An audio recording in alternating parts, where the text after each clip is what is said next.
j'estime que c'est le devoir de tout citoyen d'apporter sa contribution à la construction de l'édifice.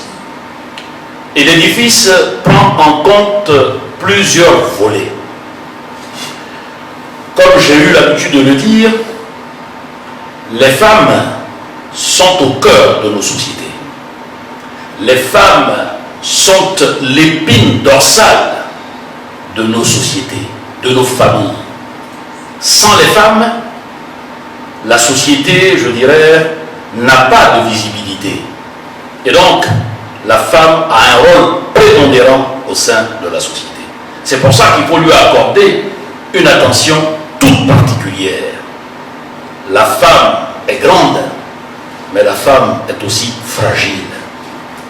Et on se rend bien compte que notre société se pervertit de plus en plus. Si nous n'agissons pas pendant qu'il est encore temps, nous aurons une jeunesse qui se retrouve en perdition.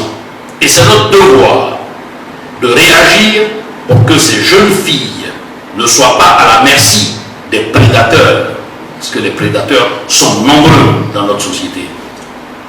Et c'est la raison pour laquelle je me suis engagé dans cette voie pour apporter, comme je l'ai dit tout à l'heure, ma modeste contribution. C'est une contribution qui passe, je dirais, par la sensibilisation, qui passe par des échanges pour bien comprendre les préoccupations qui sont celles de la jeunesse. Et j'avoue que c'est vraiment, je dirais, un sacerdoce pour moi d'être aux côtés de cette jeunesse. Parce que la jeunesse, c'est le présent et c'est le futur de nos nations. C'est le présent et le futur de l'Afrique. Nous avons l'obligation d'encadrer notre jeunesse. Nous avons l'obligation d'épauler notre jeunesse. Nous avons l'obligation de diriger notre jeunesse. Parce que si notre jeunesse est perdue, c'est nous qui sommes perdus. Or, nous avons la responsabilité, justement au regard des mutations qui sont en train de s'opérer dans notre monde, de faire en sorte que nous ayons une jeunesse consciente, une jeunesse responsable, une jeunesse qui comprend bien les défis qui sont ceux de notre société. Notre jeunesse a besoin d'emploi.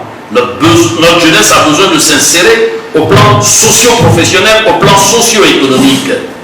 Et cela passe par la qualité de l'éducation, par la qualité de la formation, par la qualité de l'encadrement. En pré-retraite, j'ai décidé d'être au service de ma communauté, d'être au service des jeunes, d'être au service des femmes, d'être au service des enfants.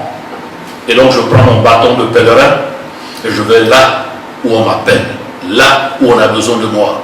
Et je n'hésite pas à aller dans le fin fond du pays. Quelquefois, je fais des missions sans même communiquer sur ces missions-là, parce que j'estime que ce n'est pas nécessaire de montrer à la face du monde tout ce qu'on fait.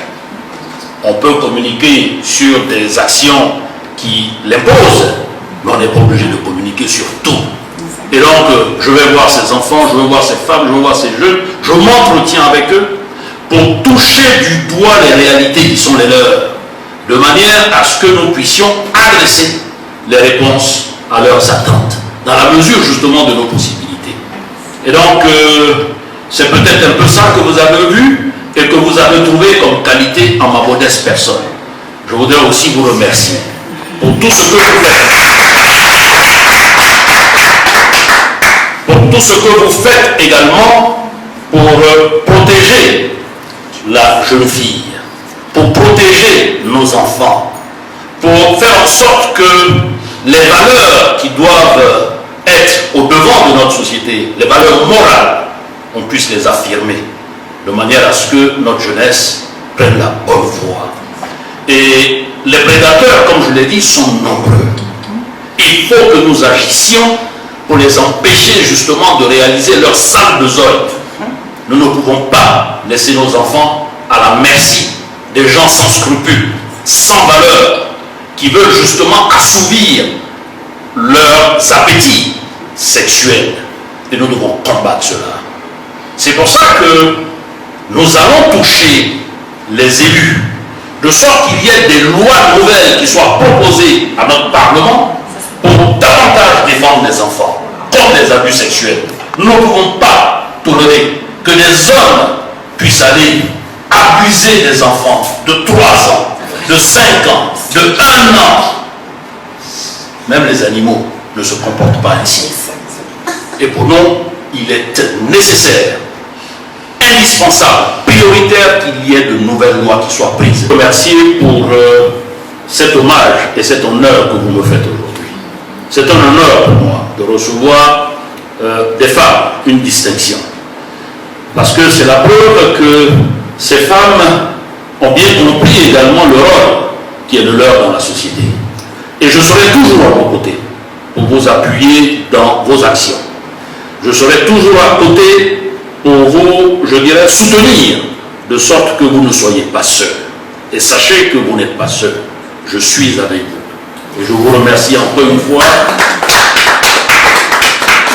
pour cette marque de reconnaissance à mon endroit, et cette distinction, je la porterai avec fierté, parce que c'est une distinction qui est donnée par des femmes. Et comme on dit, ce que femme veut, Dieu le veut. En tout cas, merci encore une fois.